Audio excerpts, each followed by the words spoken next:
make your own acrylic paint, mix equal parts of any kind of paint or food color into equal parts of school glue. And there you have your homemade acrylic paint. The next thing that you'll need is any kind of a glass.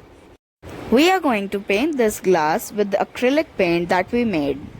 I'm using a plastic glass here, but you can even go for a glass, like maybe a jam jar. After doing one coat of paint, let it dry completely.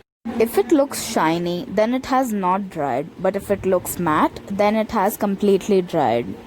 Doing a second coat is not necessary, but if you have paint left like me, or if you're not happy with the way the glass looks, just go for a second coat. After the second coat has also dried, I'm going to add a pair of googly eyes. I think googly eyes can just make anything look so cute and adorable. If you wish, you can go for just one googly eye as well to make a one-eyed monster. Just apply a blob of glue at the back of each eye and stick it on the glass. And yeah, don't be scared of that white glue coming from the sides. Once the glue dries up, it will just become transparent. I don't know why it looks scary right now, but once the glue dries up, I think it's gonna be fine. You'll also need another glass. Make drainage holes at the bottom of the glass using a pen or maybe a hot knife. Add soil and sow whatever microgreen seeds you wish.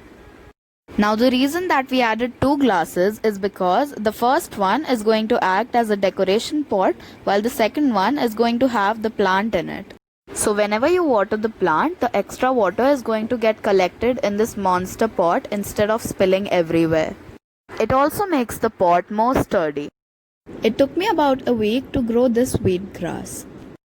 I put the painted glass underneath the planted glass. And done! I made these in 3 colors and they all look adorable.